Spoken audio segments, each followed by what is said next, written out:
Previously on Of Swords and Spurs. You find one aether crystal, which we still can't sell because we haven't found anybody who we can sell it to. You put it in your pocket and you reach around for the other one. Other crystal that you had has just been shattered into tiny pieces. Frank has poked around finding a buyer for the bonds that you guys stole and the aether crystals and still has turned up no results. But he has learned from some less than reputable sources about a fence named Sliptail, but he hasn't gotten any more details other than that. I don't know how to sugarcoat this for you, honey, so I'm just come out and say, you ain't got long. However long you got left, just laying down, taking it easy, you know. Let me go and stop right there, partner. We got big plans, and I got to set my gang up as good as I can before I'm gone. Yep, let's go check out Granger's last, campsite. You stumbled upon a hub of sand mites led by their deadly leader, a Sandman. And you begin to feel more of your essence draining away, your eyes becoming more blackened, your skin becoming even paler than it already was. I'm knocking on death's door. Sebastian, you are watching in horror as Finn is literally losing his soul in front of you, and it is feeding this ugly, gross, fat, selfish, disgusting beast imitating a man. As Sebastian realizes he cannot rent Finn away, but he will not let this stupid idiot Sandman take him away. We see a faraway shot of a boom as a shower of remains of this absolute monstrosity, all that's left of it, consumed by the Dustvale frontier. Of swords and spurs, when the sand is dry and the sun's a curse, things are only getting worse in the land of swords and spurs. Dust fangs and roving gangs, it's dangerous to cut your bangs, 'cause bangs out west mean bullets on the way. Against goblins, curs, and carnivores, these shooters don't use silencers, 'cause graves ain't silent when the monsters play. They tear up the rules they write, they punctuate with dynamite. They're swordy and they're spurry, getting hairy, better hurry in a flurry. Our swords and spurs. Tools of the trade.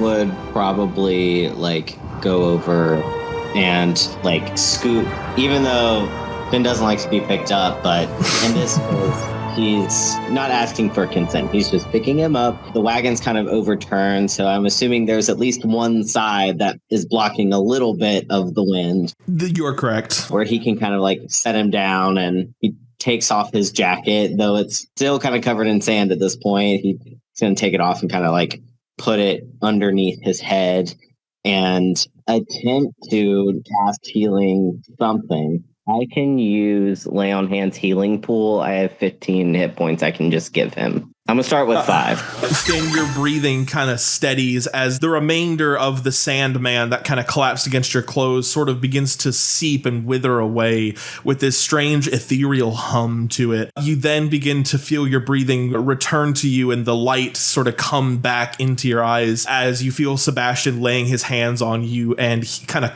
covering up your wounds. Am I conscious or still unconscious? I'm going to say you are conscious. I guess you can say that the black veins start to slowly start you can see them inking back, reverse webbing. I guess I'm slightly starting to get a little bit more color to my face. Ever so slightly.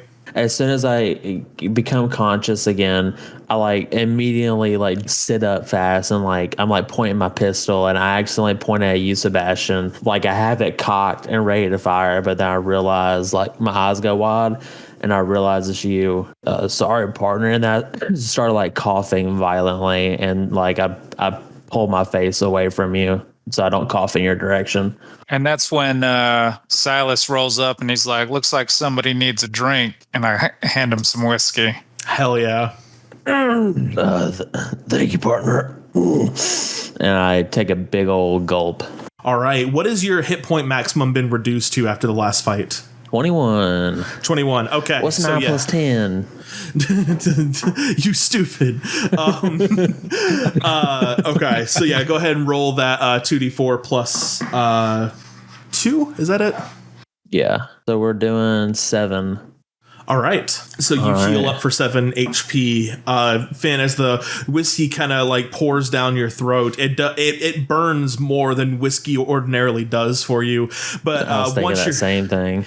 Yeah, once you get past like the seething sensation in your throat, mostly unlike a usual good warm whiskey, it's actually more from irritation in your throat. But once you kind of get over that discomfort, it is nice to have whiskey in your system, and you just kind of feel a little bit more comforting. It's like Vicks Vapor Rub, but for criminals. Thanks, partner. I've been needing a drink for a while now. I just tip my hat and get back to watching the horizon, making sure we're good to go on the perimeter. Silas, you see coming from the horizon is like a faint little image that sort of soars through the sky. You see Finn's hawk sort of soaring back into view. Beneath it rides Frank atop his mount.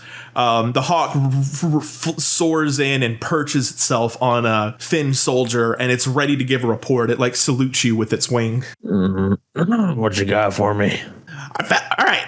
I followed the tracks, and they led into this dingy little cave nearby. And here's the good news. Somebody's inside. I wasn't able to find out who because You didn't go in there to find out. Well, I tried, but they started throwing things at me, and I flew away. But I can tell you this. Whoever they are, they're alone. You mean to... Okay. Look. I just came back to life. I ain't got time to deal with your... bull crap. All right, you mean tell me a hawk, you could not outmaneuver him to be able to see who or what they were? Well, I probably couldn't, but what if there was something really terrifying? You are a familiar. I can resummon you. Well, let's not make this about race, okay? It's not. Okay, I snap my fingers. I pop him into the dimension, the pocket dimension. Vanishes, and like a single feather floats down and then dissolves in midair. I swear I'm going to feed him to my wolf. Your wolf wags its tail happily. I could use some D right now. Well, next time he pisses me off, I'll serve him up for you. I can resummon him anyway.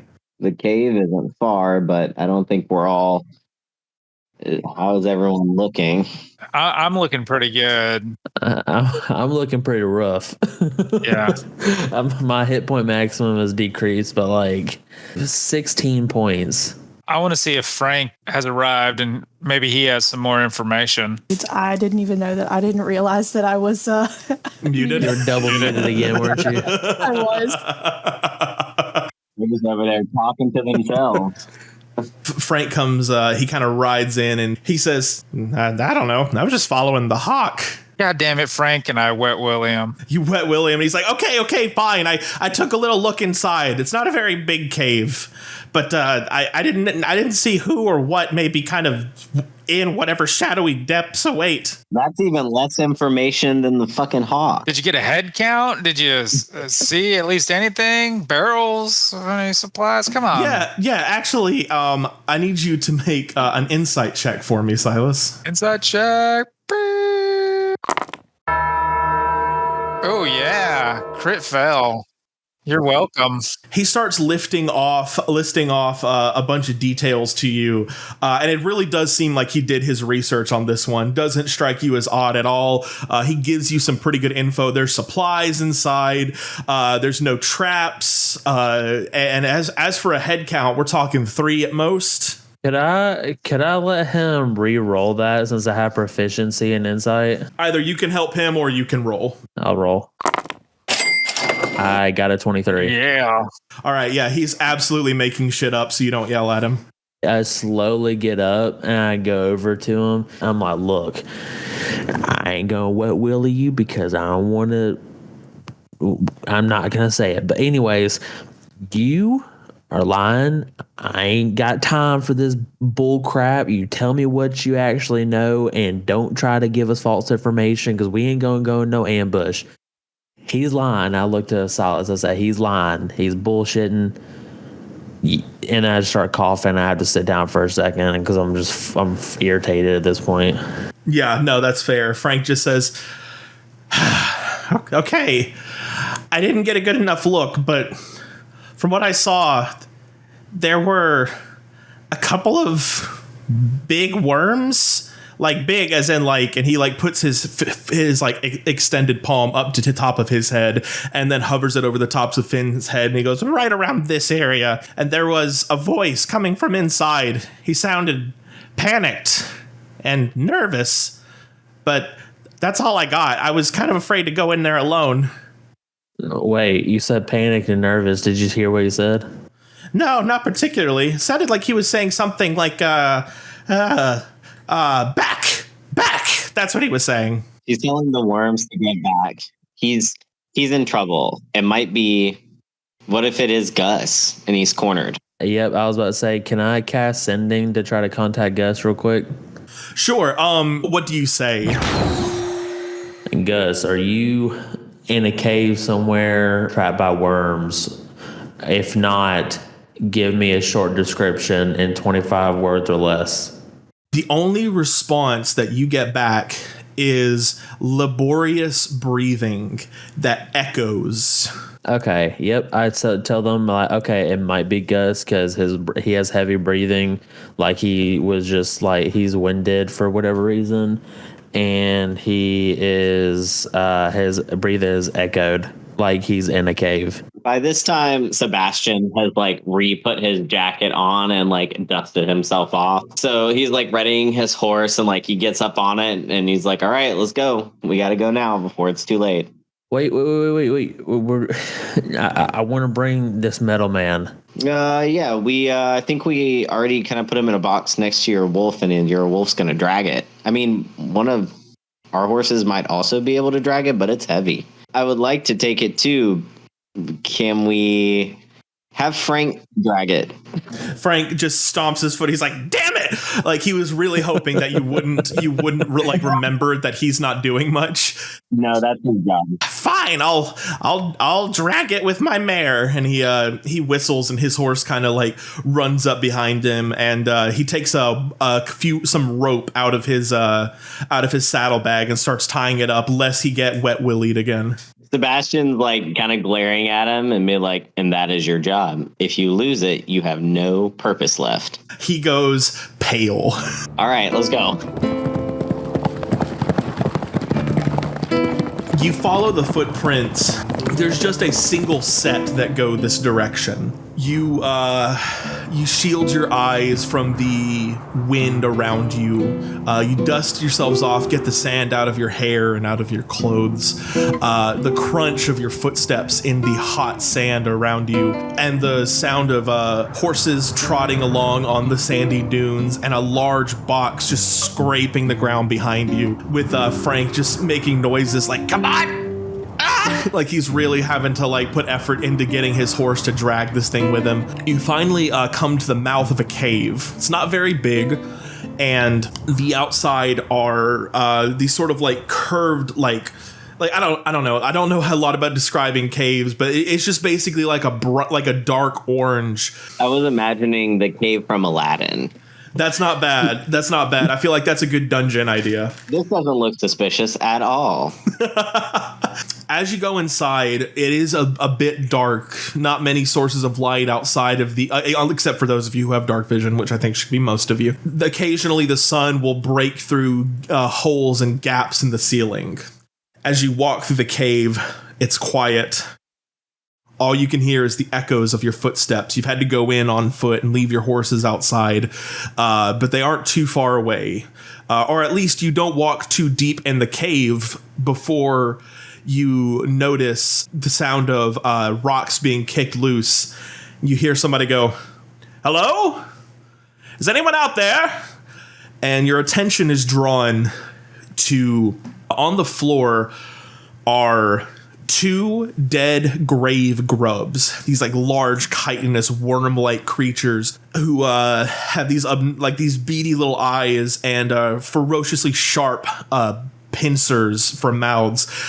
They have signs of blunt force trauma to their heads and bodies and shattered glass wounds, and they lie completely lifeless corpses on the ground in front of this high up ledge where you see a little top hat jut out, and then a fat elven man in a white cotton button-up shirt with orange suspenders, plaid slacks, and a straw boater hat, who you're pretty sure you've never seen before, says, "Ah, hello, travelers. I don't suppose you'd be willing to throw a bone to a man in need, would you?" Who are you? He says, "Who am I? My goodness, I must be in bad shape, or my marketing is getting worse. I am Phineas V. Scamper." I need everybody to make a history check for me. Oh boy. I ain't never know nothing. Okay, so Finn and Sebastian both kind of recall. Phineas V. Scamper is a famed snake oil merchant. He is the one who has developed the snake oil bottle that Mr. Henderson threw during your combat with the Birch brothers. He's a well-known sort of huckster. He's basically just a traveling merchant. He is gravely injured. And does anybody have a passive perception, which if you don't know is 10 plus whatever your perception bonus is? Does anybody have one that's higher than 14? Yes. Not me. I have passive perception 15. Mine's 18. Ew, okay, 12. So Sebastian, I believe, and Savannah both notice that he is wearing like mismatched jewelry, different rings on different fingers, bracelets and watches. He's a little too well dressed to be just a snake oil merchant. And he says, "But enough about me. Allow me to get to know my compatriots. My name precedes me, but I don't think I've ever met you blokes before." Did you kill these worms? Sebastian blatantly ignores his question. He says, "Why, yes, but I wouldn't put it so heroically. It was a very, very, very, very, very long and arduous process. It is a good thing these things can't climb." We're looking for another man. Was there anybody else in here with you, or did you hear anybody else in this cave? "Looking for another man, huh? Well, that depends. What man are you looking for?" A man, you would know. It would be another humanoid other than yourself in this cave. I feel like it wouldn't be that hard to put together. Again, and I look at everybody. I don't have time for this, and I draw my gun on him. He holds up his hands and he just goes, "Whoa, whoa, whoa. A little bit forward, if I'm honest. You must be new to negotiation, my friend." Nope, I ain't just got time for bull crap. And I started coughing violently. Ooh, sounds like somebody's got a nasty cough. I might have something for that. But let's go ahead and draw our conversation back. Let's rewind a moment, if you will. I have happened to see a lot of men today, including around this area. But I'm going to need more specifics. His name is Gus. Gus. What does Gus look like? I don't remember a Gus. Scholarly, probably a little uppity. The attitude would ring you in. You would know him if you met him. Ah, yes, you described him perfectly. And he begins sort of describing to you the individual he's thinking of. He's describing Gus to a T, with one exception, one detail he's getting wrong. Of course, I'm assuming the reason you're after him is because of the fact that he was gagged and bruised and thrown over someone's shoulder. Where was this, and where did they go?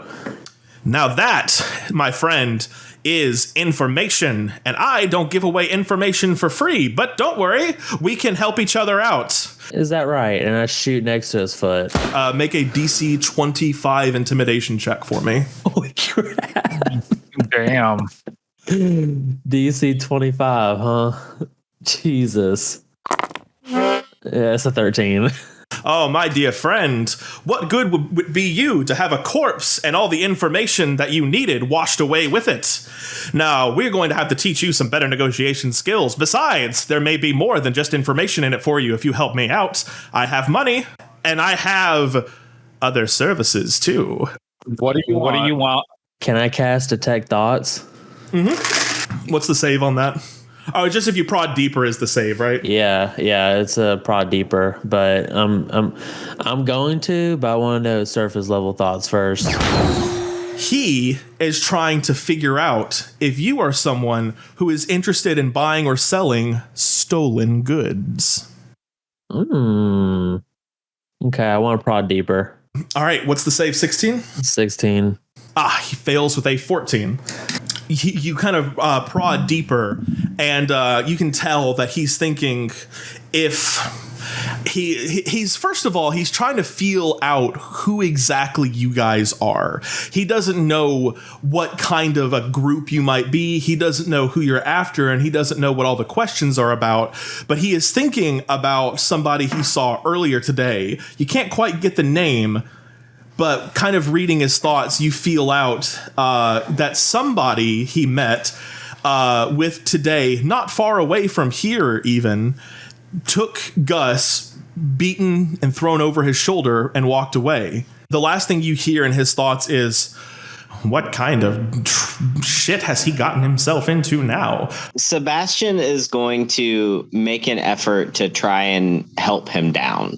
Sebastian, you reach out and you kind of help the guy down. He goes, why, thank you, my good man. And he kind of like, sort of like help him comfortably and safely sort of get off of the ledge where he's been cornered like a cat.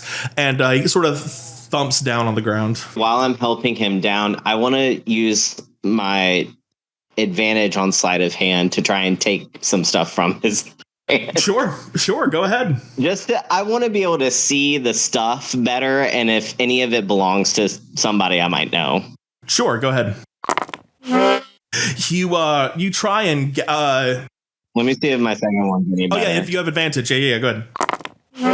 Unfortunately, that doesn't quite do it either. You, as you kind of like feel around for one of his pocket watches, you begin to tug, and he smacks your hand away. He goes, "Oh, easy, my friend, easy. Let's not get a little bit too fresh. It's only our first date." And he nudges you, and he says, "I'm just messing with you. Are you interested? I suppose you're somebody who is interested in." And he takes out the pocket watch and kind of like shows it to you and says, "Finer luxuries of life." You don't recognize it at all. In fact, you make an insight check on him in general. Oh my God, kill me. It is difficult to tell if anything he's wearing belongs to anyone you know. He's got a lot of flashy bling. Sir, you just seem so well traveled. I just admiring all your bits and bobs, one would say. A man of culture, I like to imagine. Yes, being a well-to-do businessman, you come across all sorts of bits, baubles, and knickknacks, as they were. And you can kind of feel out that he's still trying to keep his cards close to his chest in case you guys are not cool with the exchange of stolen goods. What's the thing we were trying to sell? The Aether Crystal? Or we need that? You do have an Aether Crystal to sell. You also have the one that's shattered in Finn's pocket. And then you also have bonds that you got from the ranch to sell as well. Aha. Okay, the bonds. That's what I... Yeah, and we have a giant robot outside, too. Oh, I'm going to leave the robot alone for now because that's really heavy and I don't think this guy's going to be able to take it anywhere. So I'm going to kind of like adjust his jacket, trying to recover from being caught, trying to pickpocket him. And then I'm going to reach into my jacket, and I believe I have some of the bonds. I don't know if I have them all, but I'm going to pull them out a little and show him, like, do you have an interest in something like this, friend? His eyes go wide, like glossy, like a child seeing the Christmas tree lit up. And he kind of cocks his head. He makes no effort to take it from you. Instead, out of a sort of, I guess you could say almost like a respect, he just eyes it from a distance, but he kind of cocks his head to the right like a dog. And he says, it seems that I have guessed you all correctly. Now, I will not be asking you what you did to get in possession of such a high quality item, but this is not nothing, my friend. An Aether Crystal, the beating heart of technology, as some call it. There's even rumors around the land that they are powerful enough to contain a mortal soul. Would you be interested in parting with such an item for, let's say, and he starts kind of throwing out numbers. I'm going to be honest. I said I didn't I did not have the Aether Crystal. I said the bonds. Oh, I am so sorry. I I was gonna completely say I misheard have you. the Aether He's got Crystal. the Aether Crystal for sure, but I think I have the bonds. But I'm so embarrassed. it's the I hope it's gonna be close to the same reaction. I want them to be just as valuable. It is not the same reaction. He just says, he just says, I see. Now, this is the kind of thing that would be best done under the table. Am I correct? Yeah. Let's say that I want some more information about the people that you've come across today. And I know that you are probably the type to deal in monetary value, and perhaps some of these bits and bobs might be something I'm also interested in if they have some special quality. So let's make a deal. Now I do like deals. And he kind of like does like a little bit of like a flailing of the arms, and he says, I'm not going to ask much of you. In fact, I think once our business is concluded, we might have further deals ahead of us. I will provide you the information that you require if you will simply see me safely back to my home. It's less than half a day's ride from here. To say what you said about the Aether Crystal, I'm gonna pull it out and also try to be like, what's this worth? But as soon as you say what you say, I'm going to immediately pocket it back and be like, okay, never mind. Okay. Yeah, you slot, and that's the complete one, correct? Yes. Okay, cool. Yeah, so you I have slide like that one. wrapped up like a daggum, like top secret classified package. It, like bubble wrap. Yeah, dude. Right, yeah. I have like 5 layers over it. You've got it in a box of packing peanuts, and you just kind of like shove it back into your pocket, and he just says, "Ooh, okay, someone drives a hard bargain." I won't speak for the whole group, but I'm fine escorting you as long as no one else has an objection. But we have to conclude some business first, and then we might be able to take you with us, as long as you can keep your hands to yourself. Oh, my friend, I am not in the business of pickpocketing, if that's what you mean. I own nothing that I didn't pay for. Okay. Can I make an insight check to see if he's telling the truth? Yeah, please go ahead. It's going to be a DC 12. Well, I got an 8. That sucks. Yeah, you're not sure. Okay. You're pretty sure he's probably lying. Well, again, I'm fine with all that, but I want to know a little bit more about the people that have come through and which direction they headed. I see. Well, unfortunately, that is going to have to be something I will keep close to my chest until I am safely returned back to my homestead. It's in the direction that you might be going, though. I'm gonna offer him some jelly beans. He goes, my thank God, I'm starving, and he just like grabs like a full handful and just like shoves it in his mouth and then flicks you 1 copper piece. They're the bamboozle jelly beans. They taste like barf. Right? Yeah. No, he got all earwax. Well, what do you say, gang? Looks like we can't get very far without helping this gentleman out. I like the hesitation on gentlemen. I'm gonna look at Sebastian. I'm gonna tug on his coattail, and I'll be like, "Let me talk to you over here, real quick, partner." You're going to the principal's office. Sebastian, like, it's very comical. I just can kind of see like Sebastian just kind of turning and then turning back to the guy. One moment, I need to discuss things with my associate, and like goes over to a corner where the whispering is like loud but hopefully not audible. Yeah, sure. He just kind of holds his suspenders like a mayor, and he looks at Savannah and Silas, and he just goes, "Hello." We'll cut back to you guys, Sebastian and Finn. I whisper this as quietly as possible, and I get him to like kneel down to where he's eye level with me, and it's like I'm kneeling down talking to a child and be like, "It's okay, yes. son. We'll get him again." I'm imagining that Tomodachi Life trailer that Nintendo just did, where as the person gets closer, you just hear pounding footsteps. It turns out that they are massively towering over you. I say as quietly as possible. I'm like not talking directly at Sebastian for reasons, but I say as quietly as possible.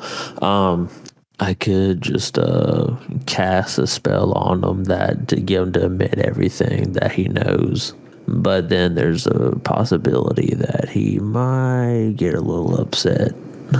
Sebastian is weighing on the things that he knows about Finn, and to see and kind of hear the desperation, and he really can tell Finn wants to keep going as quickly as possible, but this is a pretty significant holdup.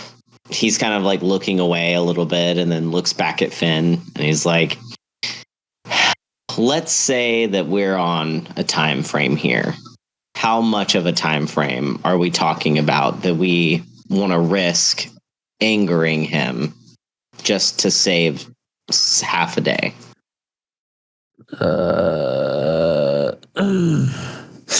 I can't tell you a definite time frame, but definitely less than a week. And let's say at the end of this trail ride, there's nothing that can be done. Is that where we're headed? I tap you, like I pat you on the shoulder. Let's just forget this, what I suggested. And I start to turn back and walk toward our new friend. He's been talking to Silas and Savannah, and you just hear him go, and that's how I saved Hearthlight Eve. And he turns to you and says, have we reached a conclusion? Yeah, we'll take you to your homestead, but you try any funny business, it ain't gonna end well for you, partner. You ever ate lead before? You know the taste of it? No, apparently lead makes you die if you consume it. Yeah, that's science fact there for you. That's pretty accurate. So, yeah, let's just say you might eat a little piece of lead. Savannah, why don't you be the one to keep an eye on him? I just feel like if he gets out of hand, you'll be the one that can easily deal with him. Can he ride on your horse with you? And you're muted if you are responding. But silence is also a valid response. Really taking time to think this through. Savannah's just staring at you blankly. I'm just like making like I'm like covering up one of my hands with another one to shield the guy from looking, but I'm like, any funny business, and I'm like making like a knife motion. Sure, I guess. Well, I've just figured you're a good conversationalist, and he looked like he was having such a good time talking to you. So, and Silas. Jake is the conversationalist, not me. You know what? I think he would love to talk. I think he would love to talk to a rat. Isn't that right? And Sebastian like throws a really like firm arm around him.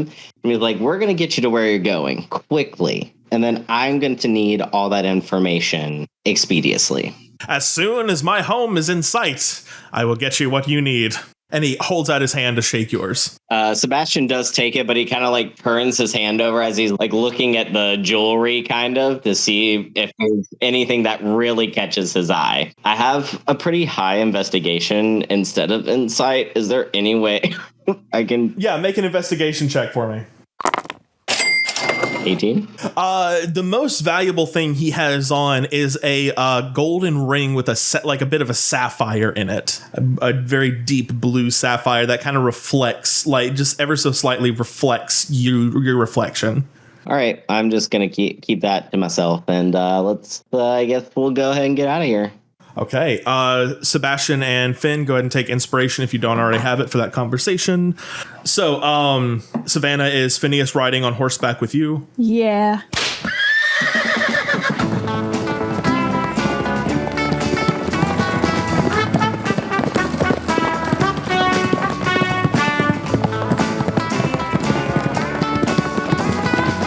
You make your way out onto the desert plains. He does not shut up. You follow his instructions as he kind of guides you across the way. As he's riding, he just says, Oh, one moment, boys and girl. Did you happen to see a horse matching this? No.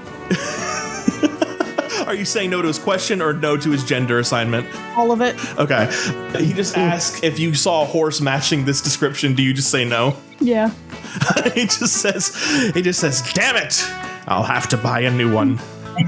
The horse he's talking about looks suspiciously like Mr. Henderson's horse, but we don't say anything. That's so much funnier than what I was thinking. As you all are riding into the desert, the scorching heat of the sun just sort of pouring on you, constantly wiping your brows from the drips of sweat that get in your eyes. The ride is going pretty smoothly. Phineas is just kind of regaling you all with miscellaneous tales. The conversation is broken up when you hear, "There he is! Get him!" And then a few, what look to be like farmers, all ride out on horseback and start charging at you guys. And Phineas goes, "Oh dear, disgruntled customers." One of them goes, "Your tonic turned my wife into a fucking rock." I need everybody to roll initiative for me.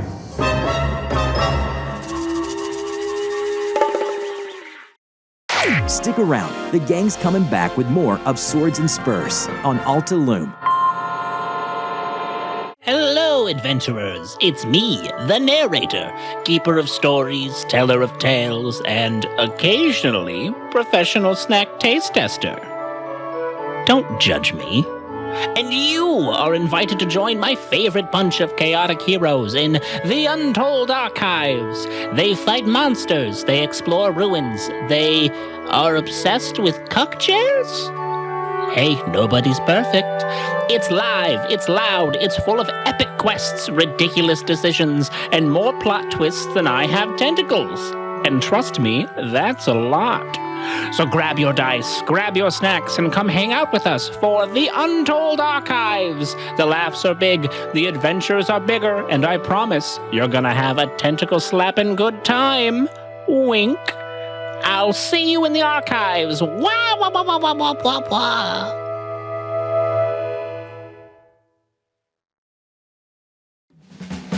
Hello, I'm Justin Galliani. And for the low, low price of $0.00, you can take part in an incredible offer being given by So You Want to Be a DM. This podcast has a compilation of incredible episodes that offer insight into all of D&D's many topics, including other TTRPGs. You can find such amazing hits, such as It's Combat with Combat 101, fighting 'cause it's combat. And Druid 101. I'm a druid. Monsters 101. We got monsters called Non-player NPCs 101. NPC. And if you're looking for more, So You Want to Be a DM also has a Patreon, and you can find even more content there, available for free members and members who are participating in some of the tiers available. So, check that out. Howdy, gang. It's Andrew, who voices Sebastian Blackwell from Of Swords and Spurs. I know you're patiently waiting for our next episode, and in the meantime, I encourage you to check out Sky Bunny TTV, your favorite Warlock main and full-time Dice Goblin. She's blasting TikTok with hilarious D&D posts, with Nat 1 disasters, Nat 20 glory, and chaos in every role. Follow Sky Bunny TTV because who needs Fireball when you've got Eldritch Blast? You set sail on an exploratory trade mission from the English colonies in America, bound for China, following a course around Cape Horn, then striking out across the Pacific, island hopping along the way.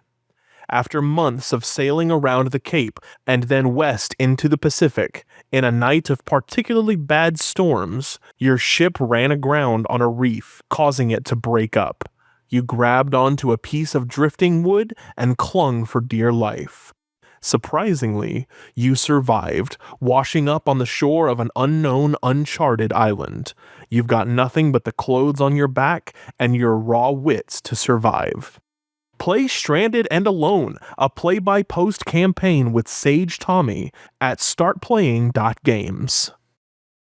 Howdy there, partner. Why don't you go ahead and take a seat by this here imaginary campfire and we'll swap some stories, and maybe in return you'll get some updates about that Altaloom podcast.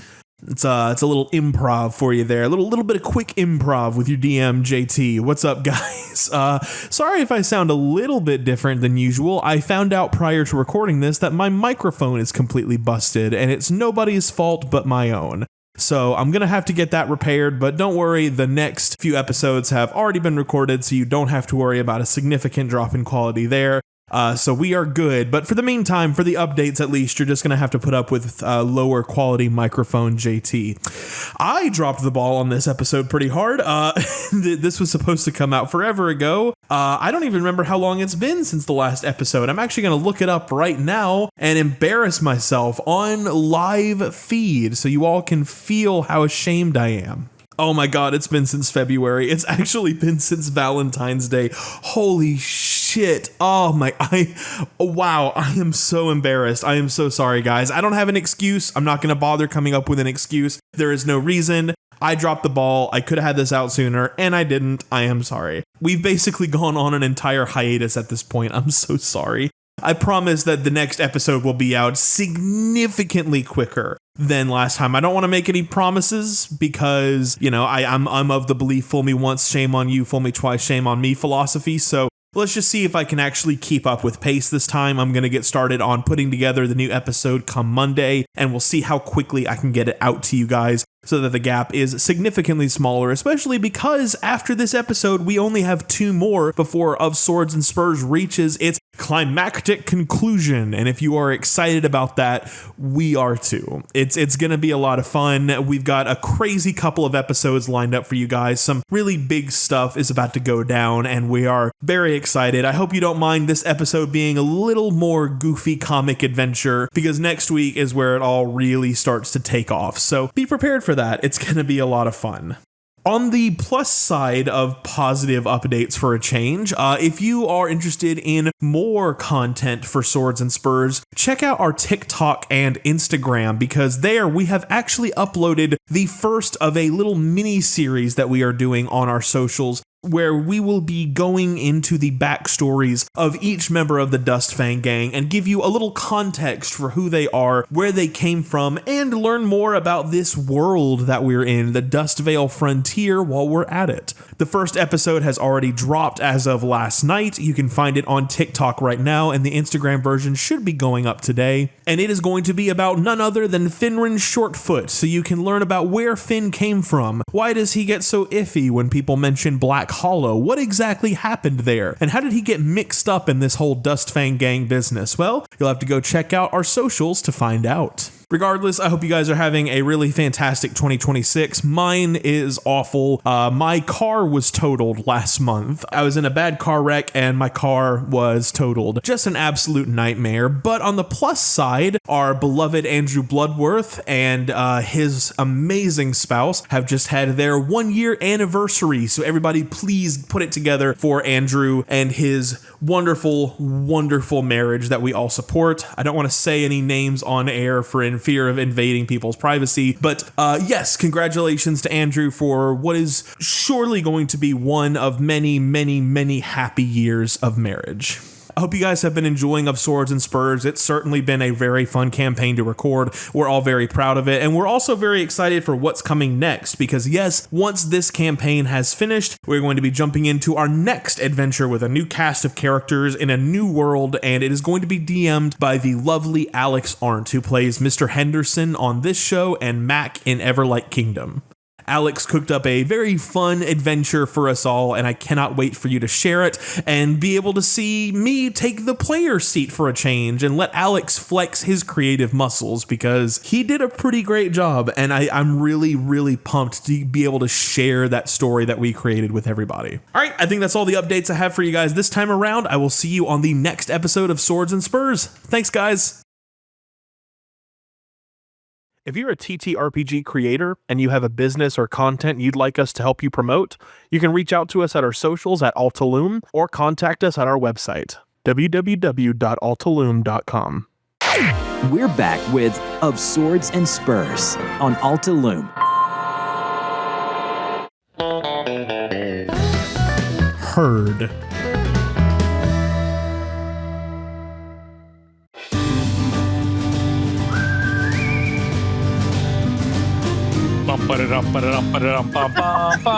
It's my favorite part. These basically what look to be like civil militia ride up. This guy is going to immediately gun for Savannah, and he is going to he hits with a 14, dealing 10 points of piercing damage. Oh boy. Next up is going to be this guy, who is now going to go for Phineas. Oh, wait, no, he actually misses. He fires this time at Phineas, who then takes a chance to look at Savannah with her gaping wound and goes, whoa, that was close. Next up is going to be this one back here, who is going to shoot at Sebastian. Hits with a 22 and deals 7 points of piercing damage. Okay, Silas, you are next in the initiative. Yeah, so, I wish I was by Savannah, because I would just roll up to the guy and be like, if you don't tell us... Well, actually, I'm going to do that. I'm on my horse. Yeah, absolutely. I'm going to ride up next to him and be like, if you don't tell us where they went, we're going to let these guys have you. Kill these fools and get them off my back, and I'll pay you 110 gold. Nope, I want information right now.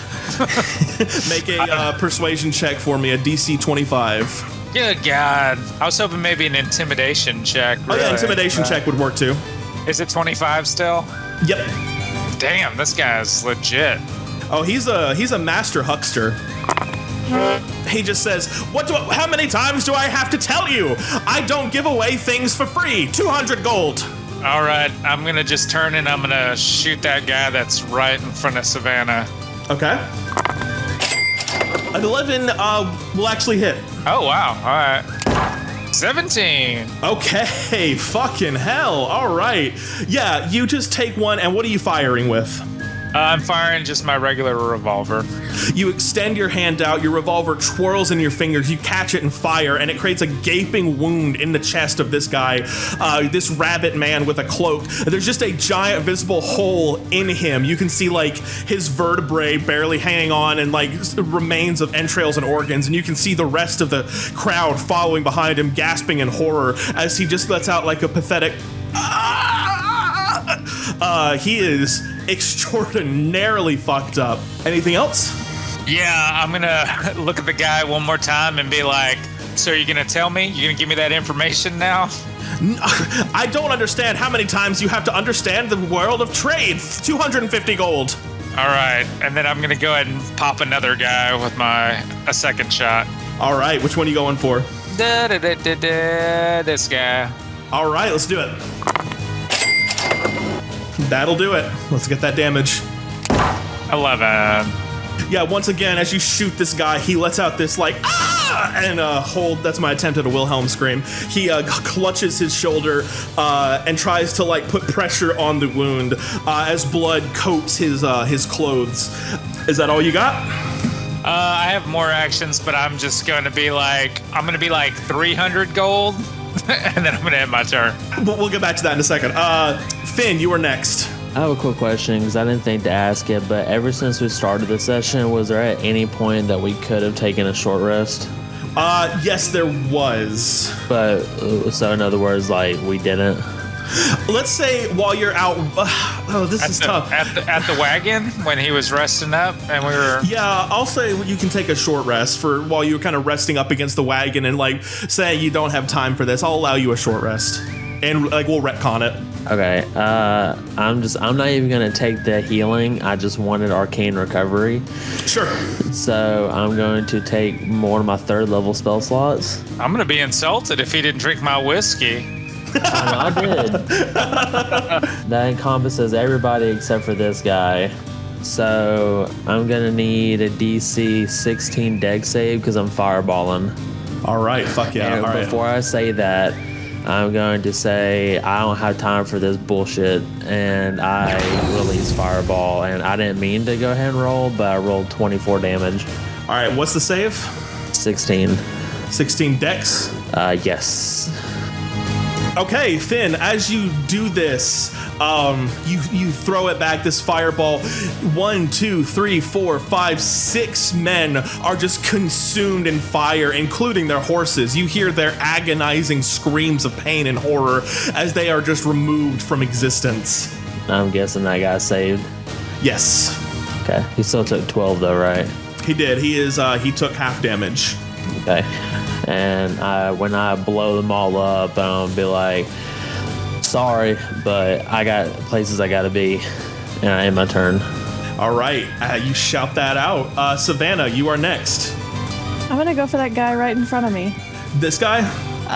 Yes. That is the guy riding with you on your horse. Oh. You can still go for him, but just with that knowledge. Seems a good measure.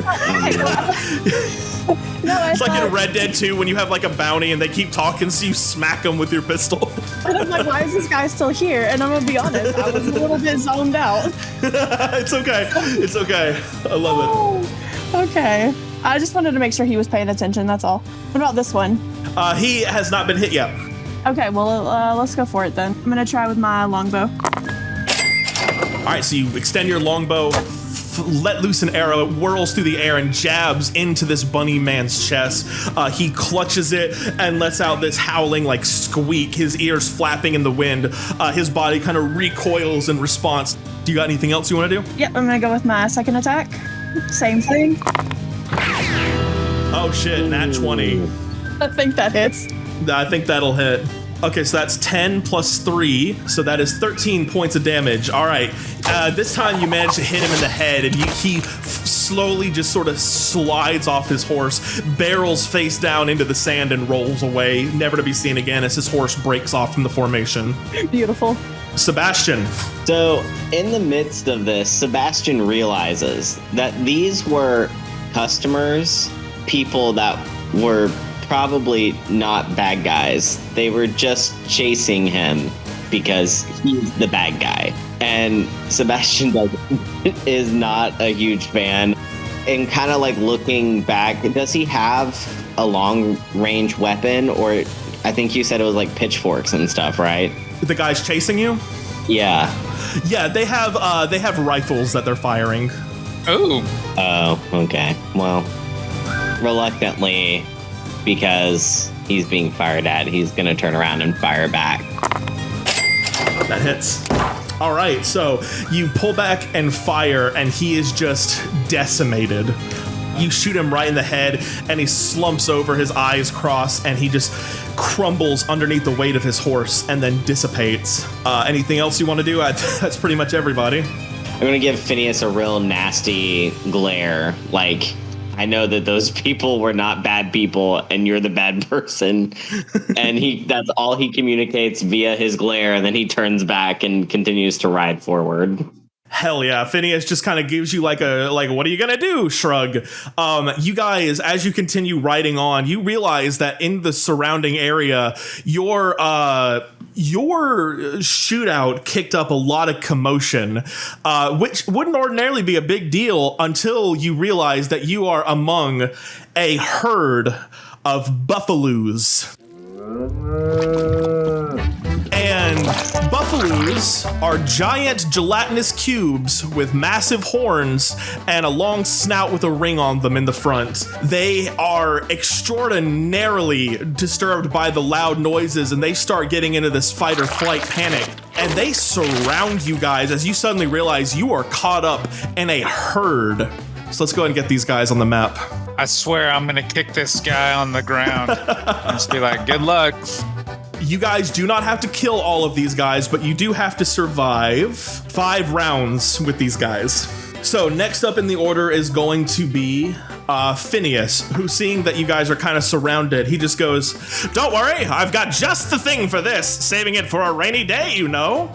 And he takes out a bottle of his snake oil and he chucks it at one of the gelatinous cubes. So he just barely makes it. Gelatinous cubes have very low AC.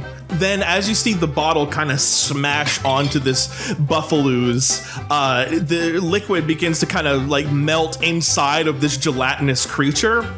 And they're letting out these like warbled like groans that sound like a cow mooing right into a face full of a bowl of jello. The texture of this thing begins to change and warp and change form, and it grows wings and talons and a beak and turns into a gelatinous devil's kite.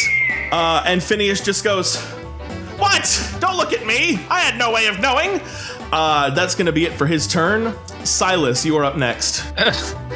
Shit, I'm gonna look up in the air and be like, I've never seen that before, and then I'm gonna take a couple shots at it. All right, let's do it. Oh, damn, that was so close too. No, that does not hit, unfortunately. That does. There we go. So yeah, your last two hit. Believe it or not, you shoot this thing straight out of the fucking sky. One shot, it bursts, another shot goes straight through its beak and pops out the other side, and it just sort of loses altitude and sails off into the nothingness of the open desert, and you just see a large burst of sand in the distance. That devil's kite is dead. I'm gonna ride over here and be like, "Hey, over here, yeah, shooting my guns in there." Hell yeah. Take inspiration if you don't already have it. Finn, you're next. Okay. So me riding my wolf, would I take his speed? Yes. Okay. I realizing how much danger I might be in, and I have a lot of things planned and going on in my mind. I'm clutching the Aether Crystal in my pocket, so I get my wolf to dash, so I dash 80 feet ahead. Okay. And then I'm going to still cast Eldritch Blast at this one right here behind me, since it has a range of 120 feet. And it's going to be 2 shots. My first one is going to be a 23 to hit with 5 points of damage, force damage, and then the next one is going to be a 15 to hit with a whole 1 point of force damage. Oh, damn, dude, that's some sick damage. One thing I'm going to retcon real quick, and I'm going to tell you right now, it's not going to change where you currently are. I am going to say that in this gelatinous cube herd, I'm going to count it as difficult terrain, but you are still going to be with 40 feet, you'll still be massively ahead. So just for anyone who doesn't know, when you're in difficult terrain, your movement speed is halved, and you're currently using the movement speed of your mount, which if you ever need me to get that for you, let me know. Okay, Finn, yeah, you fire back. The Eldritch Blast ignites from within your revolver, and then just sort of like, it kind of like, as it hits the buffaloes, its entire being warbles and wobbles like it's some sort of 3D render test. Is that it for you? Yep, that's it. This one is going to move closer to Silas. Silas, I need you to make a DC 12 Dex save. Hell yeah. Okay, the cube enters your space, but instead of being engulfed in it, it just kind of pushes you out of the way. All it's doing right now, it is not interested in trying to attack you. It is just moving without purpose or without aim, just trying to get away from whatever threat it has concocted in its head. So it's not going to attack. Sebastian, you are next. So I'm gonna cast my cantrip Sacred Flame on the one over here. It needs to succeed a dexterity saving throw of 12. All right, it does not have good dex. Let's see. That's a 5. All right. Well, it's gonna take 2d8. Well, yeah. It's gonna take some damage. Yeah. So after Sebastian sees that it does basically nothing, he's gonna pull out his gun and shoot it. All right, sure, go for it. He was like, that was stupid. Like, they always tell me to use the spells and they never fucking work. I'm just gonna shoot them. He's having this monologue out loud. Dude, that does hit. Hell yeah. Same one? Yes. He's not dead, right? No, far from it. Okay, we determined that The melee weapon includes our pistols at this point. Yes, we did. And because of my divine smite, so I can hit it with a divine smite, which is just an extra 2d8 radiant damage. Is it fiend or undead? Just says ooze, so no. Great. Okay. All right. Well, we're gonna throw an extra 2d8 on it, see if I can fucking kill it. It's not dead. No, even if you had rolled max damage, it would have been fine. It just is beginning to kind of like bits of it and chunks of it are flying off, and it starts like making like these little like flubber noises, like goo and slime sort of melting off of it as you're just firing and casting spells on it, and it just lets out a warbled and is still panicking. Is there anything else you want to do on your turn? Whatever movement I've got, I want to try and get away from it. I have your mounts written down. Let's see, you have a warhorse, which is great. It has a speed, and the speed will be halved, but it has a speed of 60 feet, so you can move a full 30. All right, give me 30 feet out of there. Next up is going to be Savannah. Which one have we been hitting? This one. Bow and arrow, I guess. Hell yeah, let's do it. Look at you. Okay, yep, that hits. You're rolling great tonight. It's because I rolled shitty last time. Oh, that's true. That's true. Facts. All right. And then second one. That still hits. Awesome. If you notice, Savannah's just gotten to the point where she doesn't even ask questions anymore. She's just like, all right, what am I shooting? Yeah, she's just like, all right, this is happening now. She's got that real survival instinct about her. And she's going through the 6 stages of grief, and she's at the point of acceptance. Well, I thought you were going to say she's at the point of shooting. And I was like, that's not I don't know if that's on the 10. I don't know where that would be on the stages. It's the last stage. Scholars say there's a 6th stage and it's shooting. I need you guys to know that this is also how I play MMOs, and I just stand stationary and just shoot the things, and then I'm like, why am I losing health? And I look at my feet and I'm like, oh, that's why. There's AoE right there, and I'm standing directly in it, and then I move. Just taking hits. Face tanking everything. Okay, so next up is actually going to be Phineas, who is going to pull a dagger out of his boot and just throw it at one of these things. 21 deals 6. You see him take a knife out of his boot. He grabs it by the blade and then like chucks it, and it just whistles through the air and jabs into the cube. And then you see it just sort of go inside and then like sort of start to become like wither from the acid. And he just goes, well, that wasn't smart. That was my favorite knife. I won that from my, oh God. And then Savannah's horse like just juts to the left. Next up is going to be this one, who is going to move ever so slightly closer to Sebastian. It's going to dash. So Sebastian, I need you to make a DC 12 strength check for me. Or dex save, sorry, dex save. That's my final verdict. Ah, there we go. Oh my God, okay. Yeah, it just pushes you a little bit to the side and you're completely fine. All right, so next up is going to be this one over here, who is going to dash, but let's see. All right, it's only able to move ever so slightly this direction. Next up is going to be this one back here, who is also who's actually just going to move straight, actually.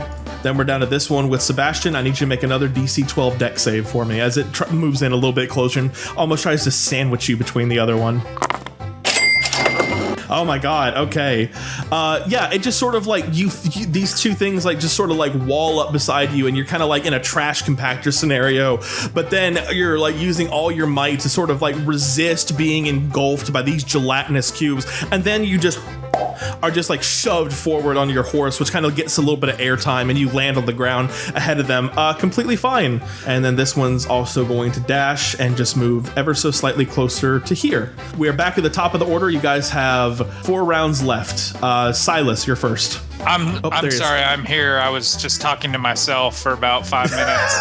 It's okay. It's okay. Sometimes you need expert advice. Yeah, so what I was going to say is, as I'm looking around at everything that's going on, which teammate is in the worst danger?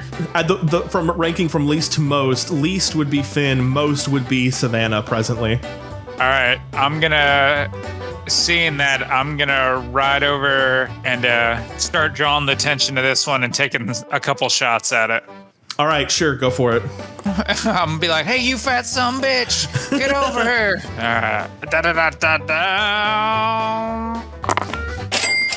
All right, that first one hits. It moans and shrieks in agony and horror as it realizes that it's in line of fire. Put it out of its misery. Oh no! Nope, that hits. It's just continually getting shot, and it's trying to like move away. It's like bobbing and squelching up and down ever so slightly, trying to move quickly away, but it just keeps getting shot, and it doesn't know what it's doing wrong. You got any more attacks? Yep. And then this is gonna be without the bonus modifier, so just 6. So just 6 plus 8. Yeah. Fucking hell! All right, you got this thing bloodied already, my friend. It hadn't taken any damage yet. And just trying to spook him off or draw his attention. Yeah, I think now it's on its turn. It's going to try and move in a different direction than the direction it's heading. Finn, you're still you're up next, still leading the charge. The herd is behind you, gaining maybe ever so slightly. What do you want to do? I want to move up another 40 feet. So I'm assuming it's only 20 feet since it's still difficult terrain, or am I out of the herd? You're out of the herd, so I'll say you can move your full feet. Okay, so I'm like 80 feet away from them now? Yeah. Okay, I'm going to cast Eldritch Blast at this guy again. Okay.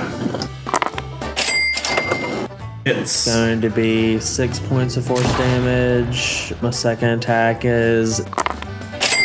Cool. 8 still hits. Okay. Another 9 points of damage. Fuck yeah, okay. And that's my turn. All right, this one is now starting to wibble wobble in agony and pain. It's panicking. You're seeing like spurts sort of like bursting off of the top of it. Next up is going to be this one back here, who is going to move 5, 10, 15. Sebastian, you are next. I guess I'm going to turn around and fire at the one to my left, just to try and get him off of me a little bit. Also, while you're doing that, I think I'm going to go back on my word. Instead of 4 more rounds, we're going to say you guys have 1 more round after this, since we're starting to get close to wrap-up time. 8 hits. Once again, the bullets penetrate the gelatin. You can see the bullets like sort of slow and stop and then burn away to the acid inside. You got to go again? Yep. Oh, that's so close to hitting, but no, it does not hit. I'm just gonna move forward my 30 feet. Okay.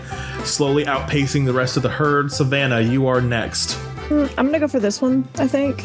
Okay. I'm gonna go with my bow again. Let's do it. Yep, that hits. I think that just barely makes it. Yeah, just barely scratches. Damn, I was really hoping I'd get you guys with these high ACs. And then my second one, same thing.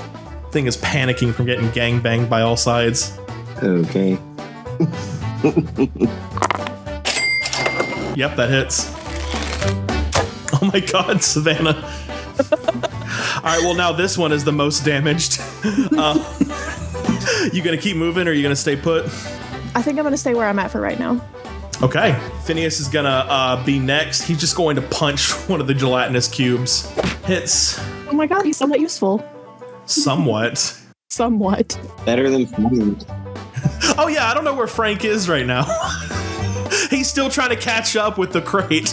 I was about to say he's weighed down, so he's like, I'll get there, guys. Yeah, he's just gonna ride past a group of dead men and like a bunch of like traces of gelatinous or of buffaloos like gel, and just be like, damn it, I'm gonna get so many wet willies for this one. Next up is going to be this one, who is going to catch up to Sebastian and make another deck save for me.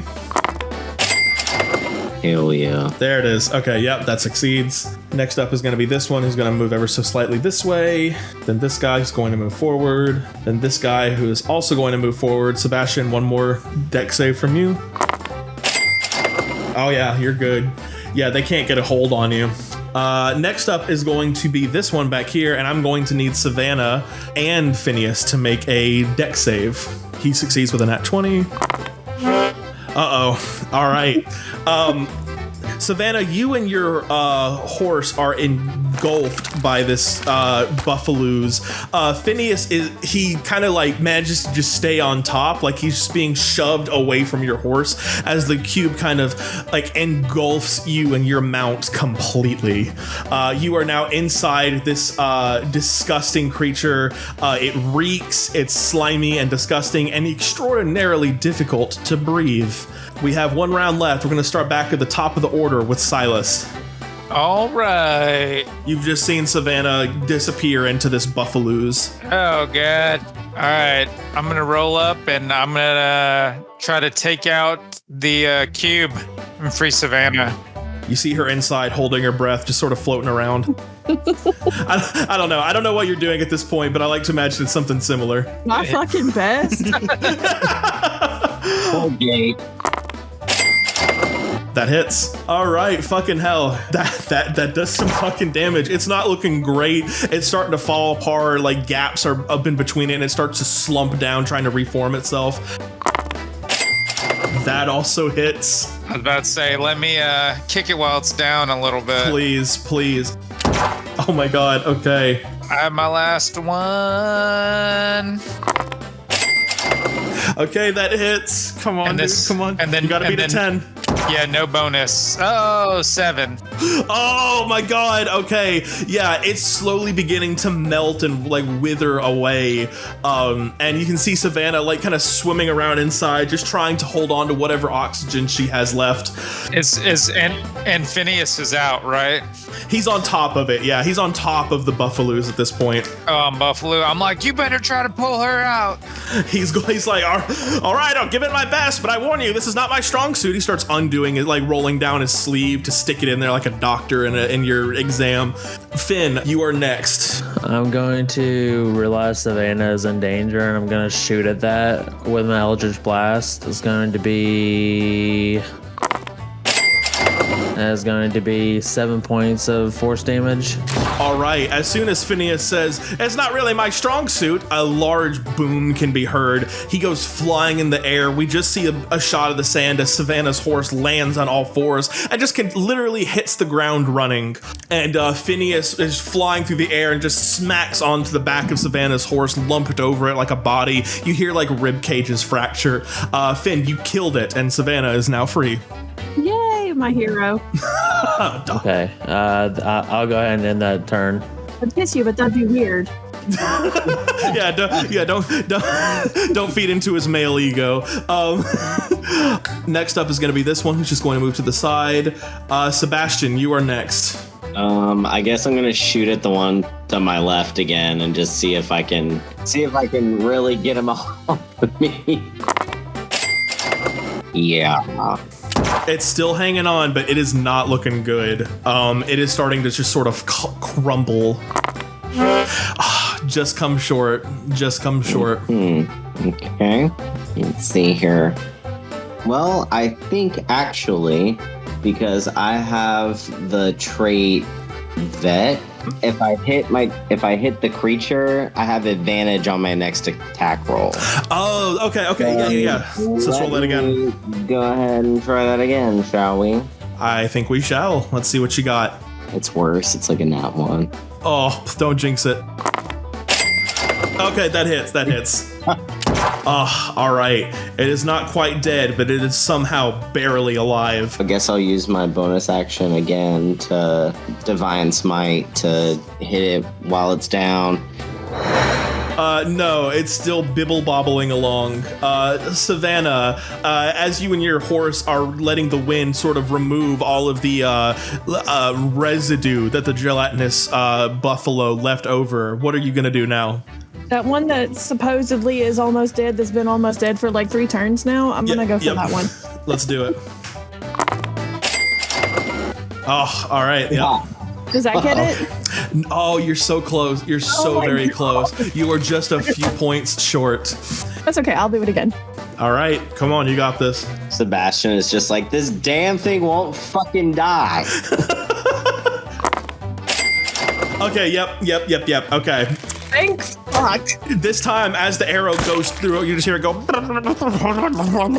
and it just sort of like falls apart and becomes a green puddle on the floor as its horns begin to just sort of dissolve away into acidic residue. Piddled on the ground. All right, Phineas is just gonna prop himself up and kind of sit on the back of the horse looking at the cubes getting in. He's gonna kind of do like the fisticuffs pose, just like, come on, let me at him. These guys are now starting to realize that they should probably disperse.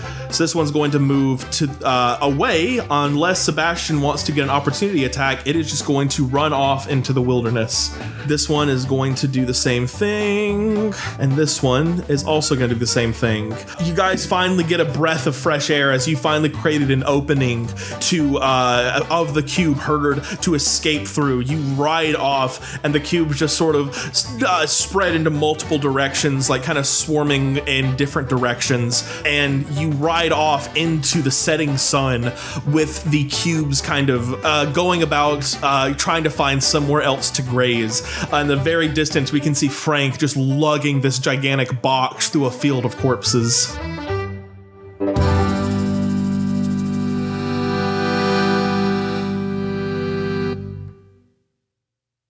Eventually, almost as much time as Mr. Scamper suggested that it would, you finally follow his directions where he told you his house was. But you're not in any sort of neighborhood. It's actually pretty scarce landscape. The only notable feature is a wooden enclosed wagon. And as you get closer, he says, there it is! That's my humble abode! And he gets all like excited, bouncing up and down. Yeah, me when I lived in my car. As you ride up, he quickly just sort of gets off the horse and runs up to check his wagon to see if anything has been done to it. There's like a little ladder that leads to a door that takes inside, and he opens it up, and you just see his whole person, like he like loses his because the door is actually not fully closed. It's cracked, and as he pushes it open, he looks inside, and you see all the wind get knocked out of him. He goes, no. Damn it, no! And he starts like rifling through vandalized property, just tons of destruction. He starts throwing aside empty crates that have been smashed open, and he just goes, the bastards! How could they do this to me? I've always been such an honest man! And before anybody can kind of worry about like him going back on his word, he just points at you and he says, don't worry. Let's hope that there's one thing that they didn't. And you hear him kneel down. You hear a wooden board get moved. And he goes, they didn't. And he reaches down. You then hear him like kind of like rifling through some materials. Then he stands back up, grabs like a little container, like a sort of like bag, like almost like a saddle bag almost, but not a saddle bag. It's like a little pack. He opens it up and you just hear metal clanking inside, and he walks out, tosses it into the middle of you, is 300 gold pieces. Nice.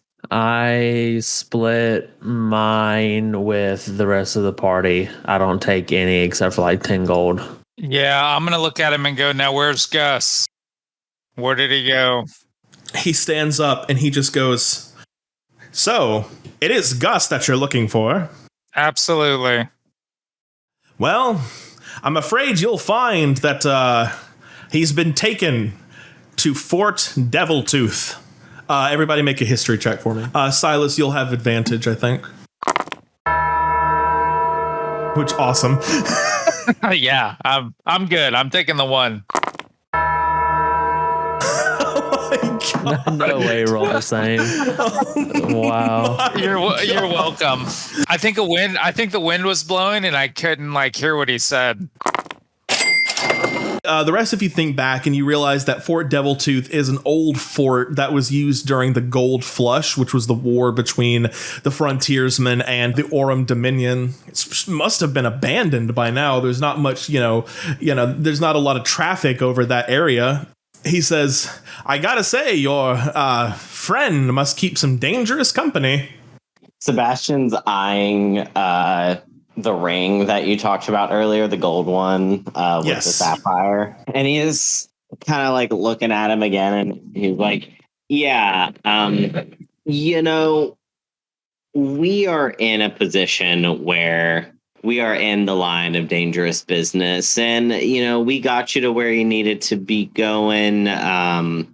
We haven't seen Gus in a while. We've been looking for him. He's trying not to give too much information away because information is power, and like we haven't even told him the name of the gang. So he's trying to keep it vague, but like there's a lot more at stake than just Gus being a person of interest. He's like, so we are looking for him for various reasons, but it looks like you are in need of some returning of your belongings as well, which I'm sure they're somehow connected. Things like this tend to happen. What? Oh, are you implying that the people who took Gus ransacked my home? Maybe. I doubt it, my friend. And he kind of like bites his tongue because he realizes that may be giving away a little too much. Well, I guess if you don't need us to locate any more of your belongings, I'll, you can point us in the direction where they took Gus, and I guess we can just part ways. He stuffs the deeds or the bonds back into his jacket because he feel like he didn't seem too interested in taking them off his hands. So he's just going to put them back. Can I? So basically, it seems like this guy ain't going to really cooperate with us anymore. How do you mean? He's, as far as like giving us information, he's not really giving us a whole lot. He's like hiding stuff. Yeah, he's trying not to give you, he's trying to feel out like, he's trying to see what you know first. Unless there's anything else that you would like to trade, or you think you might have anything of interest to us, then I guess we'll part ways here, Phineas. Make an intimidation check with advantage for me, and this time it's actually going to be a DC 10. He just says, whoa, well, now let's not get hasty. I can always acquire new goods, and in my profession, items change hands all the time. But perhaps if maybe you were to, let's say, if you had anything I could use to change hands, I could put in your hands quite a feasible amount of gold. Do any of the things that he has on him have a magical property? You make an Arcana check for me. No, nothing. None of the jewelry that he's wearing has any magical properties to him. It looks like just fancy bits and baubles, like just like like personal items, not personal to him, but personal items. No magical qualities to them. Unless someone else has any issue with trading him the bonds, I'm just gonna trade him the bonds for the ring, especially. But anything else that is of a better deal on my end, perhaps. Considering we're kind of on the 4 or 5 against 1 scenario. Right. Yeah, so you trade him the bonds and he just says, "Oh, well, that is a shame. I've come to like this ring." But he takes a look at him and he goes, "But these are very, very lucrative, let's say, resources." And he kind of, before he takes them away from you, he slides the sapphire ring off of his finger, and it's a little bit too small for him. So it leaves like this little red ring around his old man fat finger, and he plucks it off and he hands it to you. And it's in pretty damn good condition.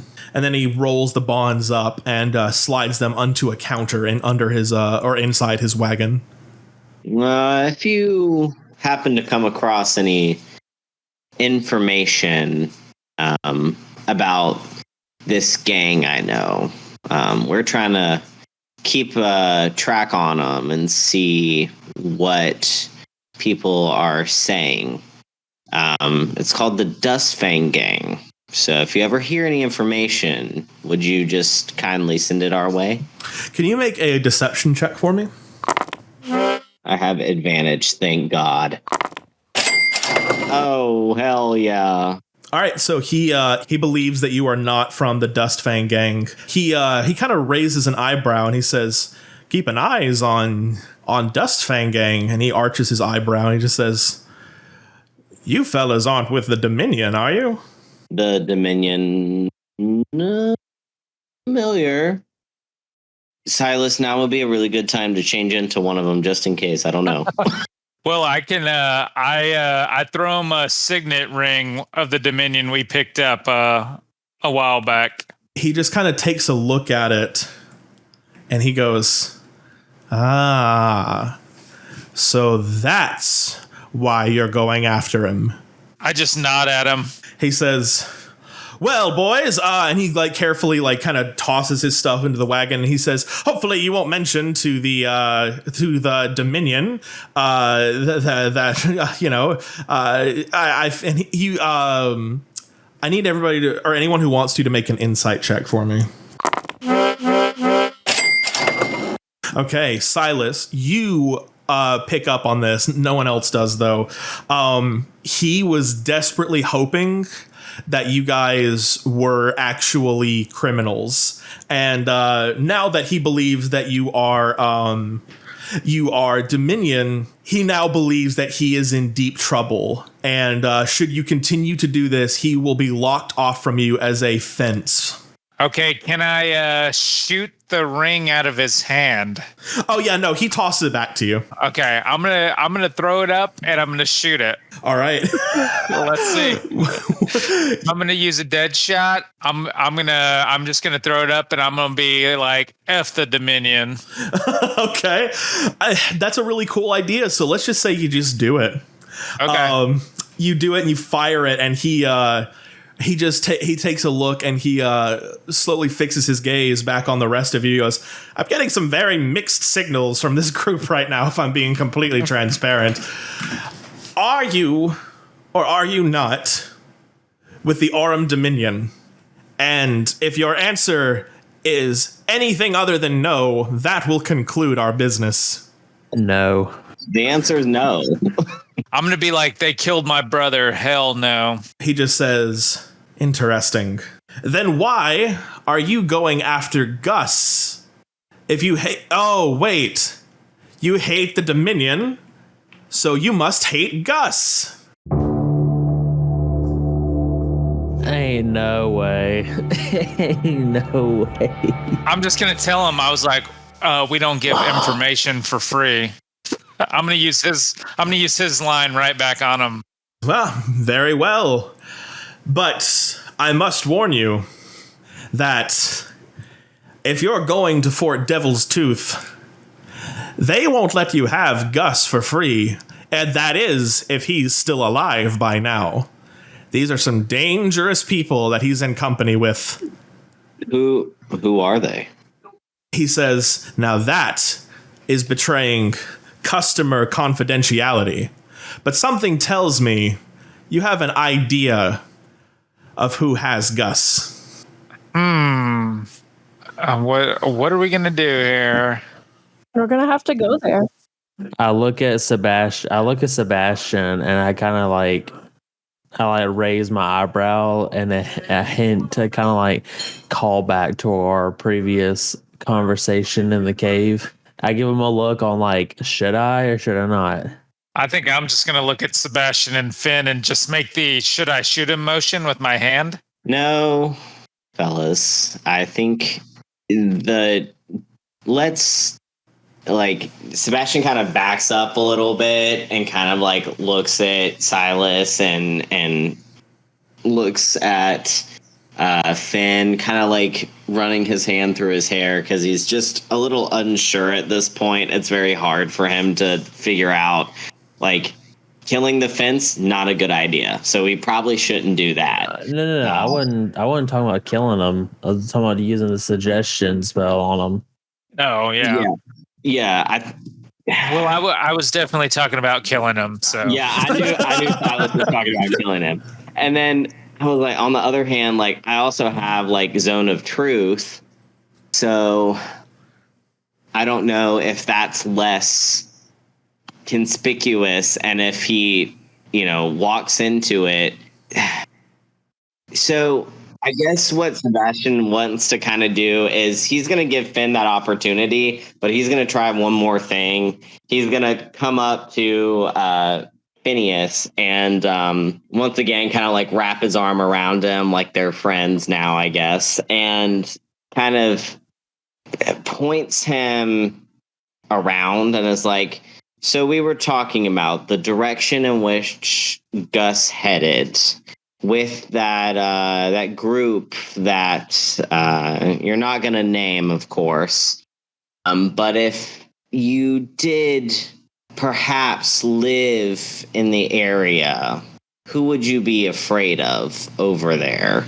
Just speaking from one now really good customer to another, because I have something that you might prefer. My boy, we've been awfully cryptic with each other this entire day. And I don't know about you, but I'm starting to get lost in it all. If you're asking who I'm afraid of, no, there's nobody I'd love to evade more than those damn Dominion bastards. They're bad for business, and they're bad for Dustvale. But the people that you're looking for, well, I'm starting to wonder if you know exactly what you're getting yourself into. Think of it less as a threat and more of a concern for all parties involved. Sebastian looks over at Finn and just kind of nods his head and walks away.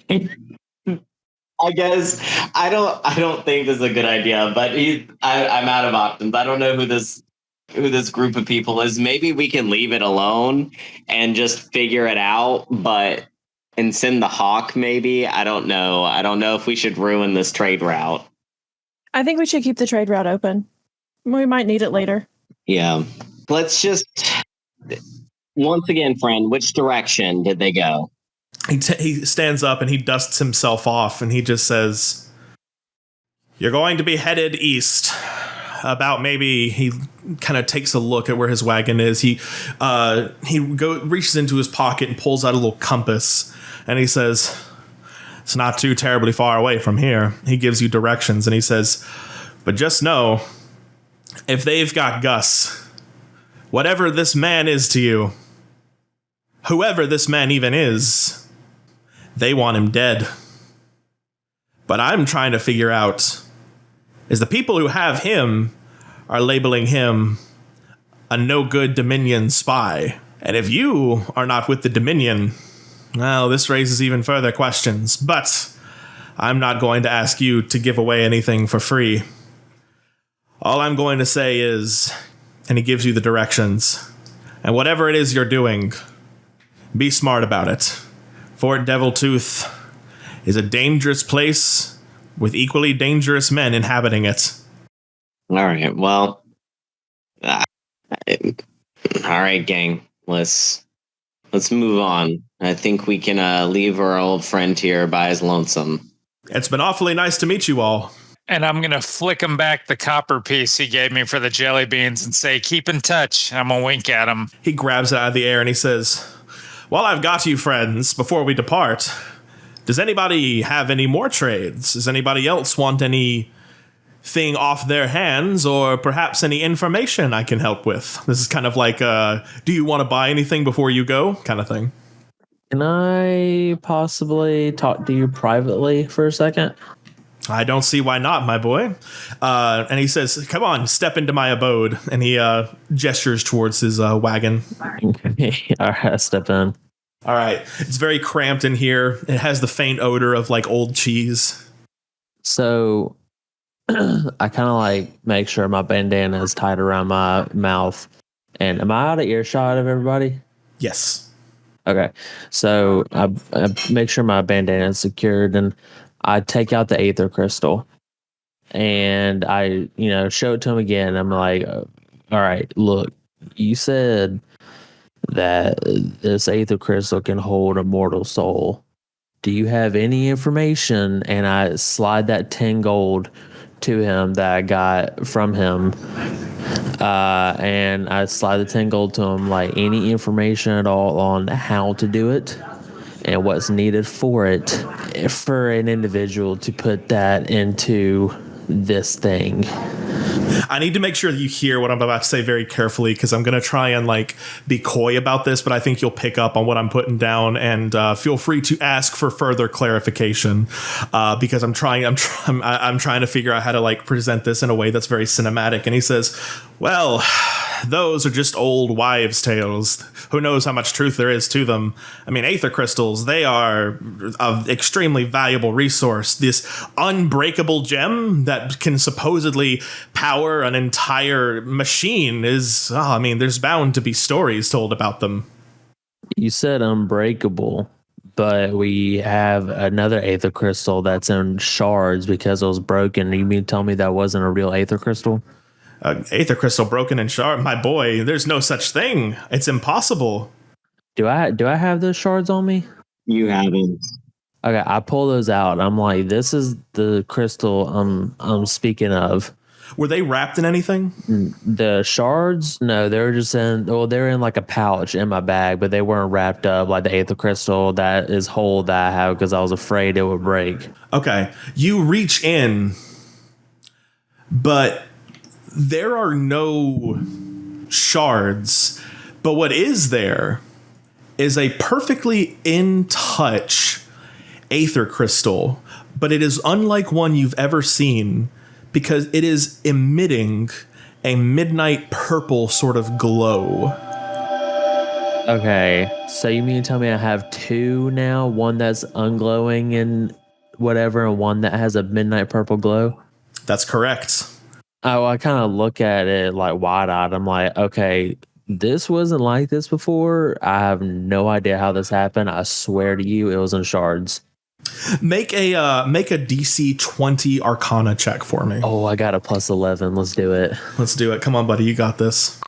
Oh my God, I'm re-rolling. I'm using my inspiration. Do it. Come on. No, it's a 15.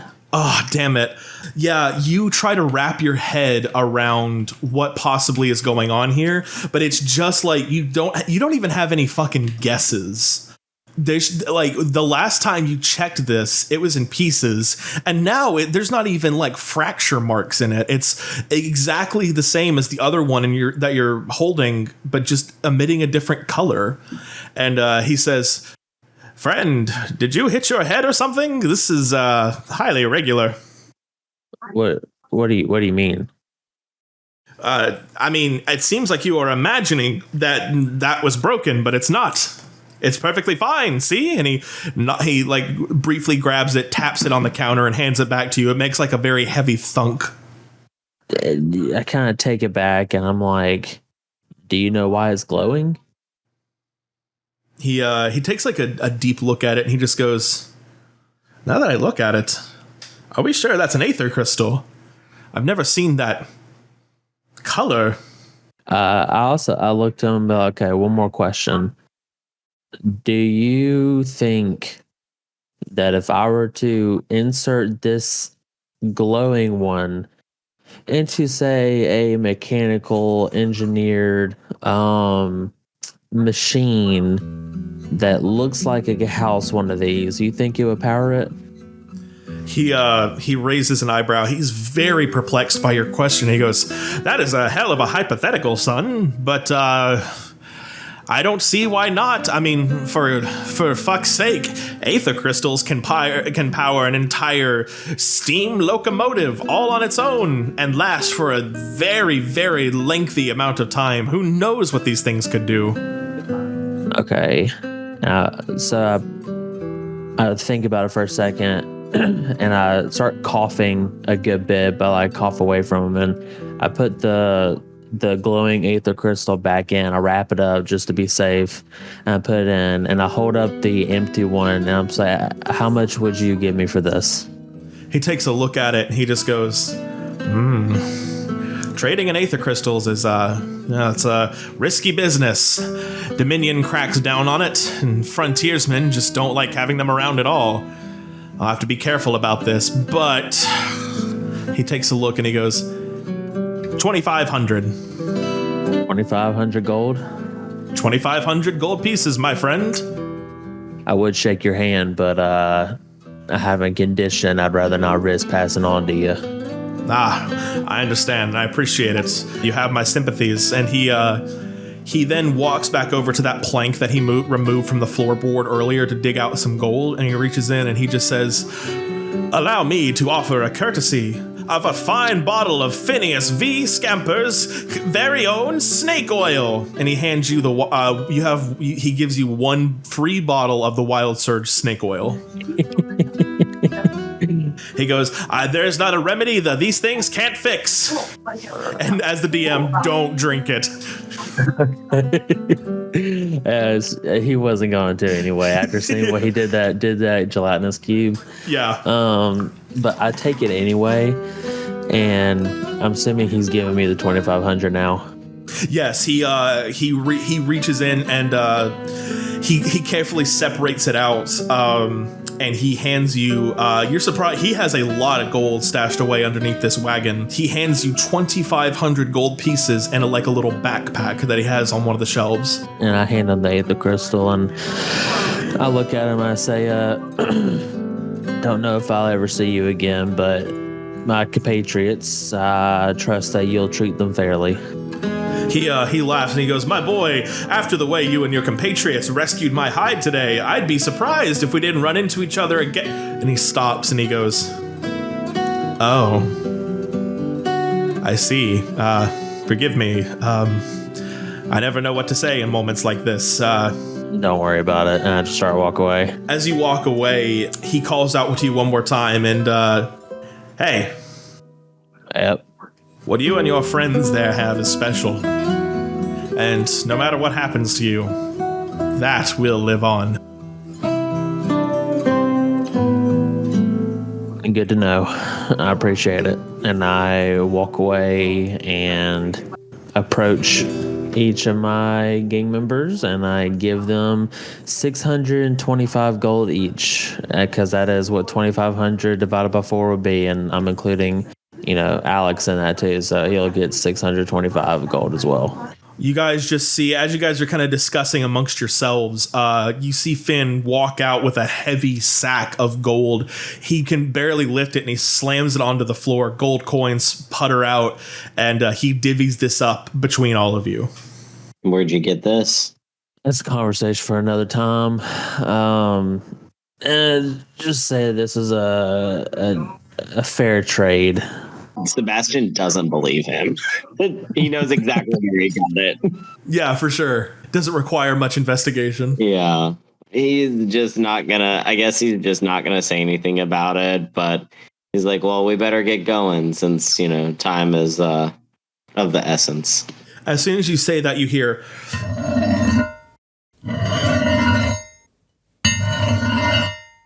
as Frank says, "How much longer am I going to have to carry this thing?" Of Swords and Spurs. Game mastered by JT Fondren, featuring Alex Arndt as Mr. Henderson, Andrew Bloodworth as Sebastian Blackwell, Joshua Nix as Finran Shortfoot, Will Russell as Silas Rattlespur, Zara Morte as Savannah Black. Theme song composed by Ben Swiven. Cover art by Devi Simeon. Logo by Kakari Chi. Special thanks to Lady Tiefling, D10 Dimensions, and Galliant Night Games for their loot tables. Music and sounds used under proper license. Be sure to find us on social media at AltoLoom and leave us a review. AltoLoom, adventures too big for the table.